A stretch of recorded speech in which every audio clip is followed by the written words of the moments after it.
जीवन रक्षा। हम सब सड़क का उपयोग आवागमन के लिए करते हैं, लेकिन क्या हम जिम्मेदारी से चलते हैं? और इस लापरवाही का कारण दुर्घटना, घायल होना और कई बार आकस्मिक मृत्यु हो जाना है।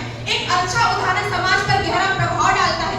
यदि कोई एक व्यक्ति ईमानदारी से सड़क नियमों का पालन करे तो दूसरे व्यक्ति के लिए प्रेरणा बनता है। लोग उसको देखकर सीखते हैं और धीरे धीरे अधिक से अधिक लोग नियमों का पालन करने लगते हैं। किसी एक व्यक्ति द्वारा सड़क नियमों का पालन करना एक छोटी सी बात लग सकती है, लेकिन यही छोटी बात समाज में बड़ा बदलाव ला सकती है और सड़क दुर्घटनाओं में कमी का आधार बन सकती है। इसीलिए इसका सकारात्मक प्रभाव जरूर दें। आपने आकस्मिक मृत्यु की बात तो कर दी। लोग तो ये भी कहते हैं कि दूसरे देशों में दुर्घटनाएं नहीं होती क्योंकि वहाँ पे कानून सख्त होते हैं। बात कानून के सख्त होने की नहीं है, बात ये है कि कानून का पालन कितना हुआ, उस पर अमल कितना हुआ। हमें अपने आप से पूछना होगा कि सड़क दुर्घटनाओं का कारण हमारी लापरवाही, नियमों का उल्लंघन करना नहीं होगा। वर्तमान समय में बनाए गए ट्रैफिक नियम केवल आर्थिक बोझ और हिटलरशाही को बढ़ावा देते हैं। अध्यक्ष महोदय, मेरा तो मानना यह है कि सड़कें हमें हमारी मंजिल तक तो पहुंचाती हैं, लेकिन अक्सर यही सड़कें हमसे हमारी जिंदगी छीन लेती हैं। क्यों? क्योंकि हमें लापरवाही करने की आदत हो गई है। हेलमेट लगाना बोझ लगता है, सीट बेल्ट कसना झंझट लगता है और तेज गति से वाहन चलाना तो जैसे लोगों की शान बन चुकी है। हो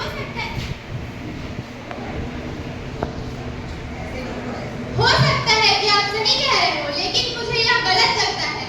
आदरणीय माननीय मुख्य अतिथिगण, मुझे तो यह लगता है कि ये सीट बेल्ट और हेलमेट के नियम व्यक्तिगत स्वतंत्रता का हनन करते हैं और तो और इन नियमों के कारण लोगों को असुविधा होती है। मुझे यह कहते हुए जरा भी आश्चर्य ना होगा कि ये नियम लोगों में नाराजगी बढ़ाती है और तो और मुझे यह भी लगता है कि ये लाल बत्ती और ट्रैफिक के नियमों पर रुकने से हमारा सिर्फ केवल और केवल समय की बर्बादी होती है। जैसे 1 मिनट लेट हो जाने से स्कूल बस, 1 मिनट देर हो जाने से किसी का इंटरव्यू, किसी की नौकरी और तो और समय पर एम्बुलेंस या वाहन जिसमें मरीज है ना पहुंचने के कारण किसी का स्वर्गवास हो जाता है।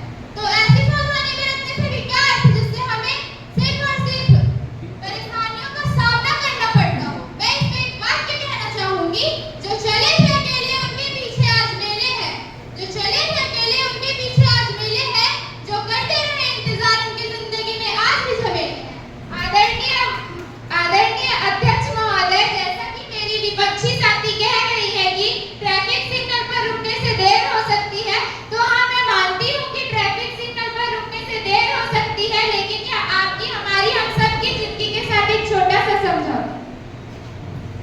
रहो हमेशा सावधान, दुर्घटना ले लेती है प्राण। परिवार निकल जाता है जब दुर्घटना हो जाता है। तो माननीय अध्यक्ष के गण में आपसे यह कहना चाहता हूँ कि भारत में प्रतिवर्ष लगभग 4.5 लाख सड़क दुर्घटनाएं देखी जा सकती हैं, जिनमें से 1.5 लाख लोगों की मृत्यु हो जाती है और लगभग 3 लाख लोग सड़क हादसे में घायल हो जाते हैं।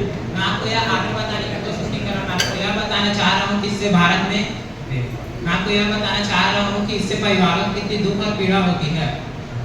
आप आंकड़ों की बात करते हैं जनाब। आंकड़े तो यह भी कहते हैं कि कई हादसे लोगों की लापरवाही से नहीं बल्कि खराब सड़क, ओवरलोड सड़कों पे स्ट्रीट लाइट ना होने की वजह से होते हैं। आप लोगों को नियम ना मानने वाला कहकर स्वयं को बचाना चाहते हैं। असली गलती तो जनाब व्यवस्था की है। जब तक व्यवस्था नहीं सुधरेगी, जब तक सड़कें नहीं सुधर जाती, सड़कों पे स्ट्रीट लाइट नहीं लग जाती, तब तक आप जनता से नियम मानने की उपेक्षा नहीं कर सकते। माननीय अध्यक्ष गण, मैं इनके बात से सहमत नहीं हूँ कि सरकार के बनाए गए नियम दिन से पालन हो नहीं रहे। यदि सरकार और कड़े नियम लागू कर दे तो ये तो बोझ लगने लगे। जीवन की गति तेज हो सकती है, जीवन की गति तेज हो सकती है, लेकिन सड़क पर रफ्तार सीमित होनी चाहिए, लेकिन सड़क पर रफ्तार सीमित होनी चाहिए। माननीय अध्यक्ष महोदय, आज के समय में सड़क दुर्घटना एक मानवीय और सामाजिक बन चुकी है, जिसका प्रमुख कारण है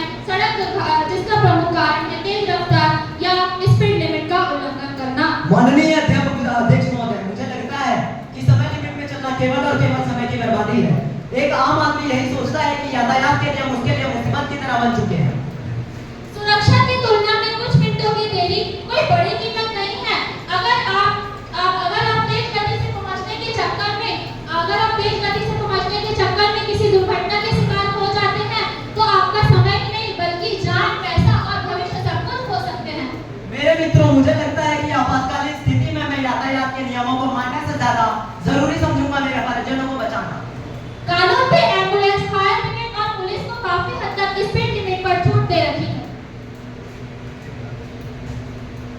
सरकार ने सड़कों पर सुरक्षा के लिए निगरानी के लिए सीसीटीवी कैमरा लगाए हैं। क्या ये आपको दिखाई नहीं देते हैं? भारत के लगभग सभी चौक चौराहों पर आपकी सुविधा के लिए ट्रैफिक लाइटें लगाई गई हैं। भारत के सड़कों पर यात्रियों के आवागमन के लिए सुरक्षा निर्देशक, गति निर्देशक एवं मार्ग निर्देशक के बोर्ड लगाए गए। महोदय, मैं अपने विपक्ष साथी से केवल इतना पूछना चाहता हूँ, क्या यह यातायात की सुविधाएं आपको अपर्याप्त लगते हैं? माननीय अध्यक्ष महोदय, जैसे कि मेरे पक्ष के साथी ने कहा कि हमने सड़कों पर सुरक्षा के नाम पर सीसीटीवी कैमरास लगाए हैं। हर एक चौक चौराहे पे हमने सीसीटीवी कैमरास के साथ साथ ट्रैफिक सिग्नल लाइटें लगाई हैं। छोटे सड़कों से लेकर बड़े बड़े नेशनल हाईवेज में सुरक्षा निर्देशक और मार्ग निर्देशक बोर्ड लगाए हैं। तो आपकी जानकारी के लिए बता दूं, जिन कैमरों की ये बात कर रहे हैं उनमें से कई सारे कैमरे आपको ऐसे दिखेंगे जिसमें चलती गाड़ी से दूर खड़ी गाड़ी तक को पहचानना मुश्किल होता है, और कई तो खंभे में बंधी पड़े हैं। जिन ट्रैफिक लाइटों की बात कर रहे हैं जिन्होंने हर एक चौक चौराहे पे लगाया है, और उनसे कई सारे ट्रैफिक लाइटें आज केवल खंभों को सजाने का काम कर रही है। इससे ज्यादा और कुछ नहीं है। अगर उनके जगह स्ट्रीट लाइटें लगी होती न जाने कितने मासूमों की जान बच सकती थी। यही बात इनकी सुरक्षा निर्देशक बोर्ड और मार्ग निर्देशक बोर्ड जो छोटे सड़कों से लेकर बड़े बड़े नेशनल हाईवे में लगाए हैं। तो आपकी जानकारी के लिए बता दूं, उनमें अक्षरों और चिन्हों से आगे बढ़े तो नेताओं की फोटो और बड़े बड़े कंपनियों की विज्ञापन छाप के बैठे हैं ये, और कईयों की हालांकि मत पूछो कब गिरकर कब दुर्घटना का कारण बन जाए। महोदय, मैं इनसे केवल इतना पूछना चाहता हूँ, विपक्ष टीम से केवल इतना ही पूछना चाहता हूँ, आपने सुरक्षा के नाम पर सुरक्षा उपकरण लगाए, सही किया, लेकिन क्या सही समय में आप मुझे मेंटेनेंस कर पा रहे हो? शासन ने स्ट्रीट लाइट में सीसीटीवी कैमरास लगाए, पर क्या आपने अपनी जिम्मेदारी समझी? कई लोग तो ऐसे होते हैं जो सीसीटीवी कैमरा और स्ट्रीट लाइट को तोड़ फोड़ देते हैं, और वहीं से जाने वाले लोग ये सोचते हैं कि ये शासन की गलती है। लोग ये क्यों नहीं सोचते कि इसकी शिकायत हम शासन को करें? माननीय अध्यक्ष महोदय, आज के लोगों की तो ये मानसिकता हो गई है कि कहीं सार्वजनिक संपत्ति नष्ट हो रही हो तो ये सोचते हैं कि ये कौन सा हमारे घर में है। लोग ये क्यों नहीं सोचते कि ये सार्वजनिक संपदाएं उनकी ही है। आप अपनी गलती नहीं मानते और सीधा शासन पर उठा देते हैं, ऐसा क्यों?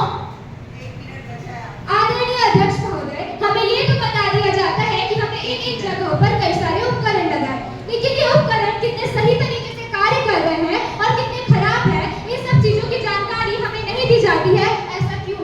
आजकल इंटरनेट पे इतनी सारी जानकारियां उपलब्ध है, आज घर बैठे पूरी दुनिया का डेटा खोज सकते, तो क्या आप अपने देश का डेटा नहीं खोज सकते? अंत में मैं अपनी पूरी टीम को से कहना चाहूंगा कि सड़क सुरक्षा जीवन रक्षा ये 4 शब्दों से बना केवल एक स्लोगन नहीं है, बल्कि स्लोगन अपने आप में बहुत गहरा महत्व छुपाए बैठी है। आज हमारी टीम ने अपने डिबेट के माध्यम से सड़क सुरक्षा जीवन रक्षा इस स्लोगन का अर्थ आप सभी तक पहुंचाने का एक छोटा सा प्रयास किया है। अंत में मैं अपनी एक छोटी सी बात रखना चाहूंगा कि सरकार सुरक्षा नियम बनाती है हमें दुर्घटनाओं से बचाने के लिए, ना कि हमें परेशान करने के लिए। हमें मानता हूँ कि कुछ नियम ऐसे जो हमें परेशानी लगते हैं, जैसे हेलमेट पहनना, अपनी गाड़ी के कागजात को साथ लेकर चलना, लेकिन कुछ हद तक देखा जाए तो हमने